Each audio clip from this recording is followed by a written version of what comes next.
Now it's time to talk about the worst movies of 2014. To give you an idea of the cesspool of garbage from 2014 I watched, Adam Sandler's vacation footage didn't make the list. Also, the movie with a subplot about Greg Kinnear having gallstones didn't make the list.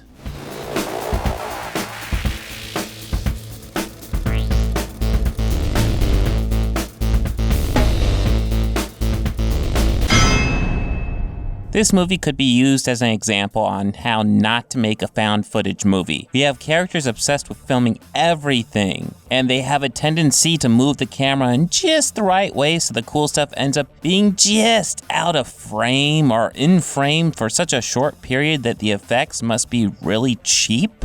We have jerky movements guaranteed to give anyone watching a headache, and an ending that is pretty much just, oops, we ran out of footage.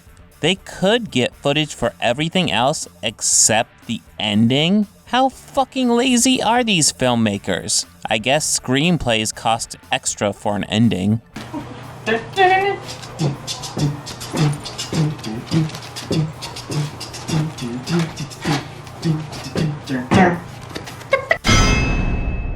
This movie has a very easy formula. Get a collection of characters that spend the movie acting like complete fucking retards. The moms go out for a night and leave the dads in charge of the children. But surely he won't be able to handle the insanity of watching children. Men taking care of kids? What nonsense is this? Oh yes, and of all the movies in the world to have a fucking post-credit scene, this is one. Fuck, are they trying to have a Mom's Night Out cinematic universe? If this movie had just one single joke that landed, it would have helped a great deal. But no, every single attempt at humor is just painful.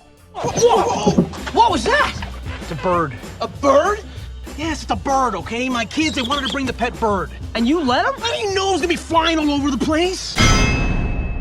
So what happens when you get a fantastic cast together with the director of photography for Christopher Nolan's greatest films? What happens is you get Transcendence, a movie with a premise that could potentially be interesting, but interesting is not a word that belongs anywhere near this movie. This is easily one of the most boring movies I've ever watched, with Johnny Depp giving what is by far his worst performance to date. He's clearly checked out in every scene he's in. This movie is nothing more than a 2-hour void in my life.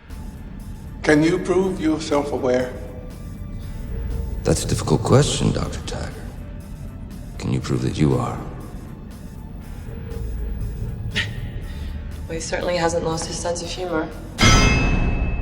Filmmaker Dinesh D'Souza is a criminal, literally. Do I need to say more? Alright. The title and beginning of this movie are a complete lie. It promises to show us a world without America, then just spends the movie talking about Hillary Clinton and Barack Obama and how they have a conspiracy to destroy America based on how hyper-liberal they are, even though neither is particularly liberal. But it is true because it's in a movie, right? You know it's gotta be true. It's not as though the guy preaching this is a criminal or anything.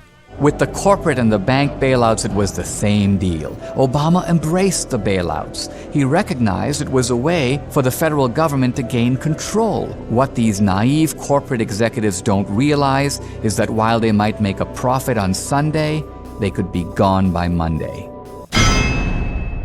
Tyler Perry's Single Moms Club is a terrible movie in every sense of the word and holds only one distinction. It is a bit better than Mom's Night Out. Yes, and you have been stellar. But partnership will require a lot more time, a lot of long hours. Well, I'm no stranger to that. But I know you have a daughter.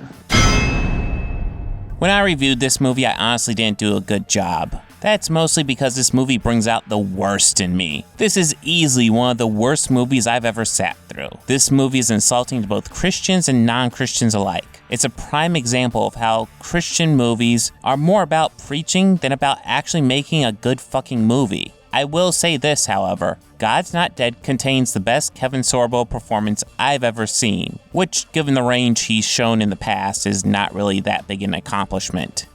Why do you hate God? This is ridiculous. Why do you hate God? Answer the question. You've seen the science and the arguments. Science supports his existence. You know the truth. It's a very simple question, Professor. Why do you hate God? Because he took everything away from me. Yes, I hate God. All I have for him is hate. How can you hate someone? They don't exist. That's it for this list, but next week, I'll be returning to the movies that you guys are always requesting from me.